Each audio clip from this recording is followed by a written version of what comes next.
नमस्कार सबैजनालाई नमस्कार।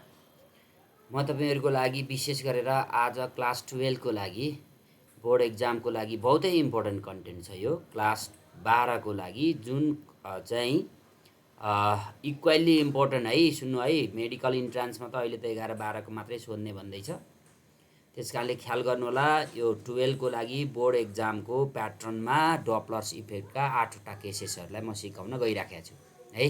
पहिला डपलर्स इफेक्ट सँगै यो आईओई एक्जामलाई पनि मिल्छ।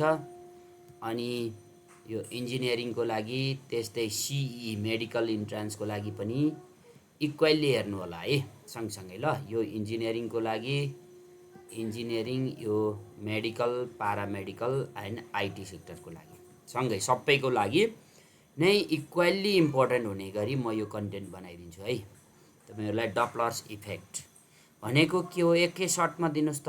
फ्रिक्वेन्सी चेन्जेस हुने फेनोमेनन हो। The phenomenon of change in frequency received. थोरै लेखौँ, थोरै एक लाइन डेफिनेसन लेखौँ। Phenomenon of change in frequency received, change in frequency received, frequency of sound received, sound received by observer, received by observer due to relative motion between source and due to relative motion between source and observer, observer is called Doppler's effect है। यति लेख्नु होला है, Doppler effect. सुन्नु है, यो के भनेको भने तपाई एउटा ठाउँमा बस्नु भएको छ, म यहाँ छु, मैले बोलेको छु, बोल्दै तपाईतिर आयो भने ठुलो सुनिन्छ नि, बोल्दै पर गएँ भने तपाईले सानो सुन्नुहुन्छ नि, अथवा म बोलिरहेको छु तपाई मतिर आउनु भयो भने ठुलो सुन्दै आउनुहुन्छ नि, अथवा तपाई पर जानु भयो भने सानो सुन्नुहुन्छ नि। हो यसरी सोर्स मुभ गर्न पर्यो। म सोर्स हो, तपाई अब्जर्भर हो, तपाई सोर्स हो, म अब्जर्भर हो। सोर्स र अब्जर्भरको बीचमा जब तपाई मुभमेन्ट क्रिएट गर्नुहुन्छ त्यसको मतलब रिलेटिभ भेलोसिटी जेनेरेट गर्नुहुन्छ अनि फ्रिक्वेन्सी फरक सुनिन्छ। त्यसकारणले कीवर्ड के रहेछ त, यहाँ हेर्नुस् त, रिलेटिभ मोसन हो। दुईटाको बीचमा, सोर्स र अब्जर्भरको बीचमा रिलेटिभ मोसन हुने बित्तिकै के हुँदो रहेछ रे, फ्रिक्वेन्सी चेन्जेस हुँदो रहेछ। यही फेनोमेननलाई हामी डपलर्स इफेक्ट भन्छौँ है। बहुतै इम्पोर्टेन्ट छ ल यो बोर्ड एक्जाममा अलमोस्ट स्योर टाइपकै क्वेसन हो र इन्ट्रान्समा पनि सोधिरहन्छ। बुझ्नुभयो कन्सेप्ट। साउन्ड प्रोड्युसर सोर्स र साउन्ड रिसिभर लिसनर अब्जर्भर जे भन्नुस्, तिनीहरूको दुईको बीचमा जब रिलेटिभ मोसन जेनेरेट हुन्छ, रिलेटिभ मोसनले रियल फ्रिक्वेन्सी रिसिभरले पाउँदैन, अर्कै पाउँछ। रिसिभरले छुट्टै फ्रिक्वेन्सी पाउँछ। त्यही फेनोमेननलाई हामी डपलर्स इफेक्ट भन्छौँ। अब डपलर इफेक्टको 8 वटा केस चाहिन्छ तपाईहरुलाई। ल सोर्स, मोसन अफ सोर्स म थोरै बनाइदिन्छु ल, ल्याङ्ग्वेज चाहिँ धेरै लेख्दिनँ। मोसन अफ सोर्स, ल हेर्नुहोस् है, सोर्स मुभ गर्दा के हुन्छ भन्ने कन्टेन्ट छ है। सोर्स मुभ गर्दा ल 1 नम्बरमा सोर्स इज मुभिङ टुवार्ड्स है। Source is moving towards stationery observer,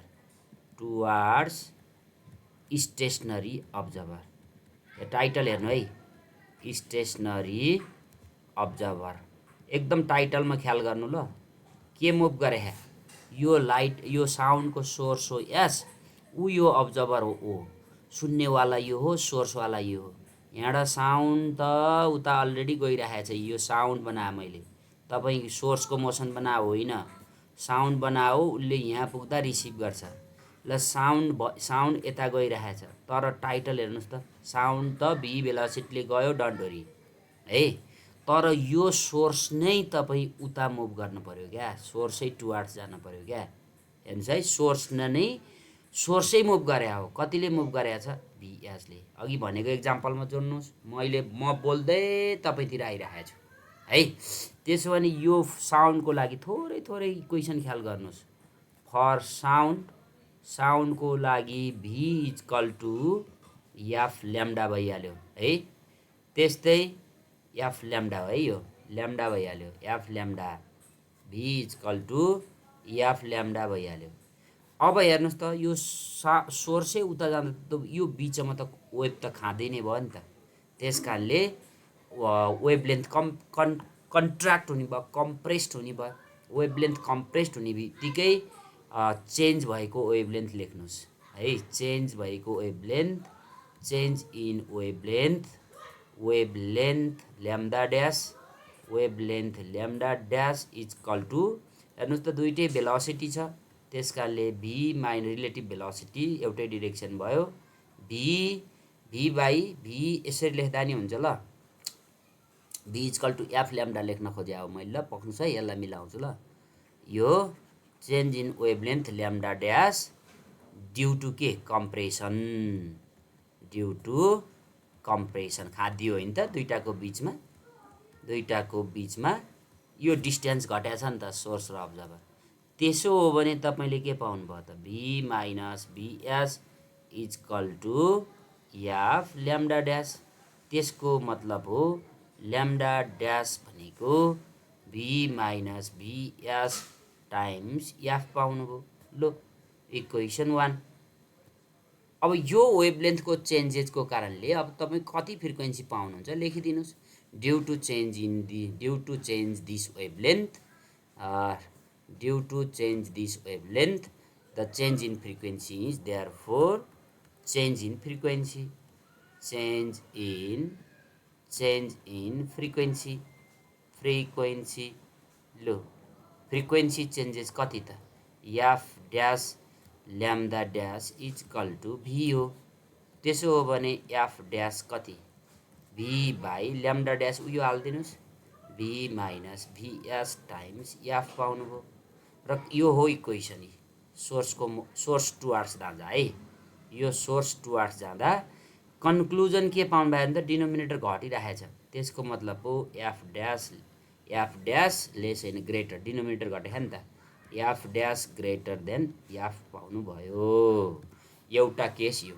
same यही लजिकले तपाईँले सोर्सलाई अवे लैजानुहोस् ल, सोर्सलाई अवे लैजानुहोस् है। सेकेन्डमा सोर्स इज मुभिङ, अर्को कलरले लेखौँ ल, source is moving away, source is moving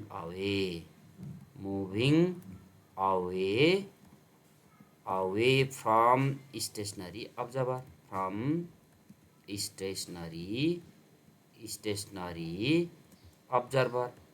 अब्जर्भरबाट away लैजानुहोस् भनेको यो सोर्स भयो, यो अब्जर्भर भयो। साउन्ड त यतै जाने हो क्या रे, यी साउन्ड यतै जान्छ, अघिकै साउन्ड हो, यी dot dot dot dot dot dot उतै जान्छ भी भेलोसिटीले। तर फरक के छ, ऊ यहाँको सोर्स यता मुभ गर्छ, अब अवे जान्छ कतिले, भी एस, यो एस भनेको सोर्स हो। अघि जस्तै लेख्नुहोस्, फर साउन्डको लागि इक्वेसन हालिदिनुहोस्, भी इक्वल टु एफ ल्याम्डा होइन त। अनि त्यसपछि फर चेन्ज, यो त खादियो नि त, फर यो के अरे अहिले त इलङ्गेट भयो नि, अघि पो यो एस र यो एस र यो ओको बिचमा खादिएको थियो, अहिले त यो पर गयो। त्यस कारणले वेभलेन्थ इलङ्गेट भयो, फर इलङ्गेटेड वेभलेन्थ तन्किएको वेभलेन्थको लागि, वेभलेन्थ अघिकै प्याटर्न हो ठ्याक्कै माथिको, इलङ्गेटेड वेभलेन्थको लागि V plus VS equal to F lambda dash. ल ल्याम्डा ड्यास झिकिदिनुहोस्, lambda dash equal to V plus VS by F. ल अब चेन्ज भएको फ्रिक्वेन्सी लेखिदिनुहोस्, the change in frequency, 3 step हो क्या जम्मा। चेन्ज इन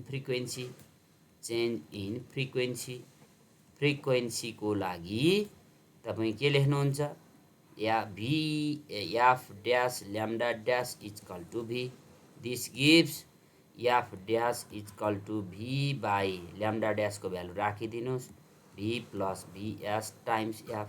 कन्क्लुजन के पाउनुभयो, डिनोमिनेटर हेर्नुहोस् त बढ्या छ, डिनोमिनेटर अघि घट्या थियो अहिले बढ्या छ, त्यसो भने डिनोमिनेटर बढ्छ भने के पाउनुहुन्छ त एफ ड्यास घट्छ यी सानो पाउनुभयो है त। ल यो भयो सोर्सको मोसन। अब अब्जर्भरको मोसन हेर्नुहोस् ल 2 नम्बरमा मोसन अफ अर्को कलर है यसलाई मोसन अफ अब्जर्भर है मोसन अफ अब्जर्भर अब्जर्भरको मोसनलाई पनि 2 पार्टमा डिभाइड गरौँ। 1 मा observer towards observer is moving towards the source towards stationary source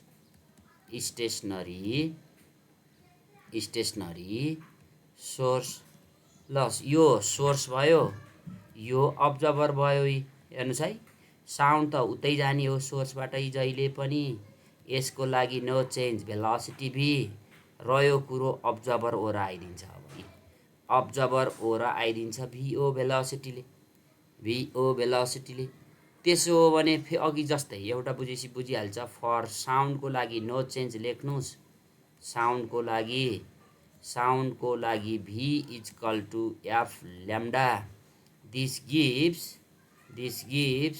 lambda is equal to v minus v कहाँबाट माइनस आयो lambda is equal to v by F लेख्नुहोस्। ल अब हेर्नुहोस् त यहाँनिर त यो अब्जर्भर ओर आयो भन्दैमा साउन्ड चेन्ज भइदिँदैन। साउन्ड त यो सोर्सले त युनिफर्मली निकालिराखेको छ।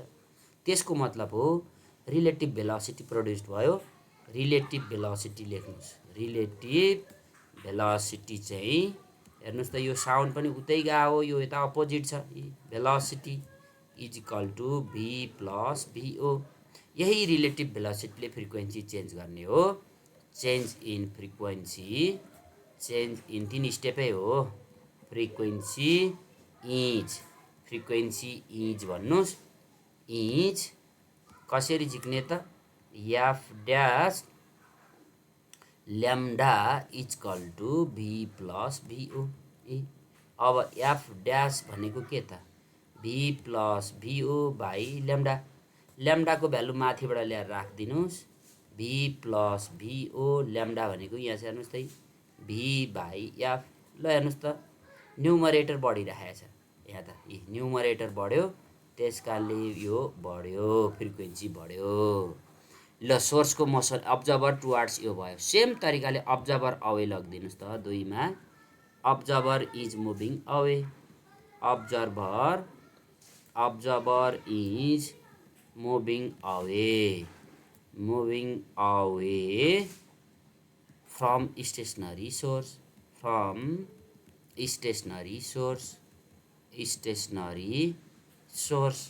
सोर्सबाट अवे लगिदिनुहोस्।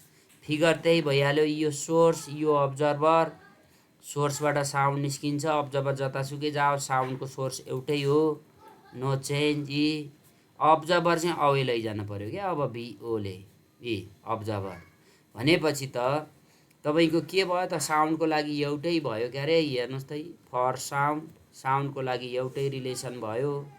त्यो भनेको के v is equal to F lambda झिकिदिइहाल्नुहोस्। Lambda is equal to v by F गरेर अनि रिलेटिभ भेलोसिटी लेखिहाल्नु। रिलेटिभ भेलोसिटीको कारणले गर्दा चाहिँ फ्रिक्वेन्सी चेन्जेस आउने हो। ल रिलेटिभ भेलोसिटी हेर्नु त एउटै डिरेक्सनमा छ त्यस कारणले v माइनस vo भयो। अब change in frequency due to relative velocity लेख्नुहोस्। Change in frequency due to relative velocity लेखिहाल्नुहोस्। त्यो भनेको के हो त v minus vo is equal to F dash lambda हो। लो झिकिदिनुहोस् F dash is equal to v minus vo by lambda हो। यहीँ ल्याएर राखिदिनुहोस्। v minus vo by lambda भनेको v टाइम्स एफ। लो कन्क्लुजन के पाउनुभयो हेर्नुहोस् त एफ ड्यास न्युमरेटर घटेको नि त त्यस कारणले लेस देन एफ। माथि हेर्नुहोस् त एफ ड्यास बढे है यहाँ बढे है यहाँ घटिरह है। त्यस कारणले अब तपाईँले 4वटा फर्मुला पाइसक्नुभयो। यो 4वटा फर्मुलाको आधारमा ल सुन्नुहोस् ल अब बाँकी 4वटा लेख्नुपर्छ। ल हेर्नुहोस् है बाँकी चाहिँ अब 5 नम्बरमा पुगेँ। यो सोर्स टुवार्ड्स अब्जर्भर्स पनि टुवार्ड्स है। सोर्स टुवार्ड्स अब्जर्भर पनि टुवार्ड्स के हुन्छ हेर्नुहोस् त, अब्जर्भर टुवार्ड्स दुइटै टुवार्ड्स जाँदा है। यो सोर्स टुवार्ड्स अब्जर्भर टुवार्ड्स माथिकोबाट जोड्ने हो ल, यो प्रुभ गर्नु पर्दैन। माथिको यो सोर्स भयो, यो सोर्स उता गहाई, यी साउन्ड नबनाउनुहोस्, यसलाई यस्तो बनाउनुहोस् ल, सजिलो हुन्छ सम्झनलाई। यास लेख्नुहोस्, यो टुवार्ड्स भिएस भयो, यो अब्जर्भर पनि टुवार्ड्स भिओ भयो। लो फिर फर्मुला यहीँ लेख्नुहोस्, सोर्स टुवार्ड्स जाँदा डिनोमिनेटर के भएको थियो, भी माइनस भिएस भएको थियो। अब्जर्भर टुवार्ड्स जाँदा न्युमरेटर के भएको थियो, भी प्लस भिओ भएको थियो। फ्रिक्वेन्सी हालिदिनु सक्यो। ल बुझ्नुभयो होला है। सोर्स टुवार्ड्स जाँदा डिनोमिनेटरमा यो चेन्जेस थियो, अब्जर्भर टुवार्ड्स जाँदा न्युमरेटरमा चेन्जेस थियो, सक्यो। 6 नम्बरमा source towards observer away, source towards observer away. ल टक्क लेखिदिनुहोस् त, यो सोर्स हो, यो अब्जर्भर हो। सोर्स टुवार्ड्स छ भिएसले, अब्जर्भर अवे छ भिओले। के भएको थियो, सोर्स टुवार्ड्स हुँदा डिनोमिनेटरमा भी माइनस भिएस भएको थियो। अब्जर्भर अवे त यही माथि प्रुभ गरेको, भी माइनस भिओ टाइम्स एफ भयो, सकियो है। ल हेर्नुहोस्, त्यस्तै गरेर अब सोर्स अवे अब्जर्भर टुवार्ड्स 7 मा है। Source away observer towards. लो अब्जर्भर टुवार्ड्स, ल फिगर हेर्नुहोस् त, सोर्स अवे अरे, यो सोर्सलाई अवे लगिदिनुहोस्, यी अवे भनेको भिएसले, अब्जर्भर कता टुवार्ड्स ल्याइदिनुहोस् यी भिओले। भनेपछि फ्रिक्वेन्सी के हुन्छ, सोर्स अवे जाँदा के भएको थियो, भी प्लस भिएस भएको थियो।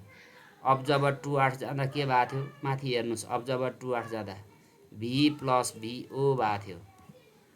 याफ सक्यो। त्यस्तै 8 नम्बरमा सोर्स अवे, सजिलो हुन्छ यो, सोर्स अवे अनि अब्जर्भर पनि अवे, दुइटैलाई अवे लगिदिनुहोस् त, सोर्स पनि अवे अब्जर्भर पनि अवे। लो के हुँदो रहेछ टेस्ट गर्नुहोस्, सोर्सलाई अवे भिएस, अब्जर्भरलाई पनि अवे भिओ। लो के हुँदो रहेछ हेर्नुहोस्, यो बेला एफ ड्यास सोर्स अवे जाँदा के भएको थियो, भी प्लस भिएस भएको थियो।